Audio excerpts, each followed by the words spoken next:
আমাদের সবাইকে মিলে তাদের প্রতি দৃষ্টি রাখতে হবে, তারা যেন আমাদের ঐক্য নষ্ট করতে না পারে, আমাদের সম্প্রীতি নষ্ট করতে না পারে, আমাদের এটা আমি থেকে শাসনের স্বাধীনতা ঠিক মতো পাওয়ার দিকে আমরা নতুন করে আবার যেগুলো আমরা সুযোগ পেলাম বিভেদ বিচ্ছেদ না হলে না ধরে আমাদের চেষ্টা করতে এই জন্য আমাদের সবচেয়ে বড় প্রয়োজন আমাদের মধ্যে বিভেদ থাকতে পারে, আমাদের মধ্যে অনেক সমানতা থাকতে পারে, রাজনীতি থাকতে পারে, অনেক বিষয় থাকতে পারে, কিন্তু আমাদের সবচেয়ে বড় শক্তি হবে এদের সাথে কেউ এদেশে বাস করে অন্য দেশের চিন্তা মাথায় রাখবেন না, দয়া করে রাখবেন। যারা অন্য চিন্তার আছেন, অন্য মতের আছেন, একবার ভেবে দেখুন কি সময়টা ছিল একটি বিবেক খানা হতে পারে। আপনি অন্য চিন্তার মানুষ, আমি কোনো ধর্মের কথা বলছি না, কোনো রাজনৈতিক নেতাদের কথা বলছি না, আপনি যে ধর্মেরই হোক, যে নেতারই হোক, যে রাজনৈতিক মতাদর্শী হোক, একটু ভেবে দেখুন, একটু বিবেকটা খাটান, দেখেন কি অনাচারটা হয়েছে দেশে।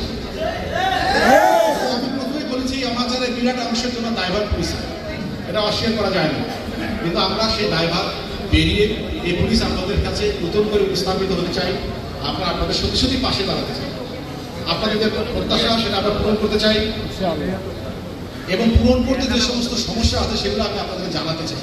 আপনাদের অনেক প্রত্যাশা রয়েছে, কিন্তু আমাদের দেবার সীমাবদ্ধতা হয়েছে, আমরা সব কিছু পারছি না। তো আমরা কেন পারি না, তো কেন পারছি না, এই বিষয়গুলো জানবার জন্য আমি আপনাদেরকে রিকোয়েস্ট করবো মাঝে মাঝে যেতে, আমাদের সাথে কথা বলতে। মাদক শেষ, আমাদের বাংলাদেশ সমাজটা শেষ হয়ে গেছে, মাদক এদেশের শিক্ষা ধ্বংস হয়েছে মাদকের কারণে, আমাদের পারিবারিক স্ট্রাকচার, সামাজিক স্ট্রাকচার সব নষ্ট হয়ে গেছে। আমি একটু আপনাদের প্রশ্ন করতে চাই, এই মাদকের দায় কেন আপনি আমাকে পুরোপুরি দেবেন?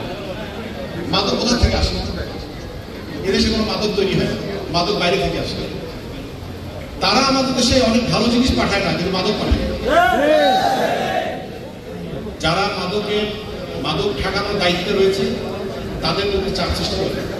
আপনারা জানেন তারা কারা, তারা পুলিশ না। পুলিশ মাদক আনার পুলিশ ভিতরে কাছে, আমরা তারপর মাদকের ব্যাপারে আমরা কঠোর। আগে ডায়াগনস্টিক সেন্টার মালিক শরীফের একজন বললেন মাঝে মাঝে ডায়াগনস্টিক সেন্টার ক্লিনিক এগুলো ভাঙচুর হয়, তা আমরা সতর্ক আছি এবং যে কোনো পরিস্থিতিতে এই ধরনের অনাকাঙ্ক্ষিত ঘটনা যদি ঘটে আমরা আইনগতভাবে সেই ব্যবস্থা না। আর মাদকের ব্যাপারে আপনারা বলেছেন আমরা সতর্ক আছি। আপনারা জানেন 5 তারিখের পর থেকে কিছুদিন আমাদের পুলিশের কর্মকাণ্ড স্থবির হয়ে পড়েছিল, ধীরে ধীরে কিন্তু পুলিশ কাজ করতে শুরু করেছে এবং সেই ক্ষেত্রে কিন্তু আপনাদের অবদানই বেশি, আপনারা আমাদেরকে সহযোগিতা করছেন। আমাদের সাথে আপনাদের যে দূরত্ব তৈরি হয়েছিল আমার ধারণা আজকের এই অনুষ্ঠানের মাধ্যমে সেটি আরো কমে আসবে এবং ডিআইজি স্যার আরো কিছু বলবেন। আমার ধারণা আমরা আরো কাছে থেকে সহস্থানে থেকে আমরা আমাদের কল্পিত সরকারি দায়িত্ব পালন করব। হুন্ডা চুরির ব্যাপারে বলেছেন, মামলা নেওয়ার ব্যাপারে বলেছেন, মামলাতে আমাদের কখনো কোনো কার্পণ্য নেই। যদি মামলা না হয় আপনারা আমাকে জানাবেন। হুন্ডা যদি চুরি হয় আপনি মামলা করতে আগ্রহী হলে অবশ্যই থানায় মামলা হবে। আরেকটি কথা, আপনারাই বলেছেন যে পরিবর্তন এসেছে, আমি বিশ্বাস করি পরিবর্তন হচ্ছে, আমাদের সবাইকে ধৈর্য ধরতে হবে।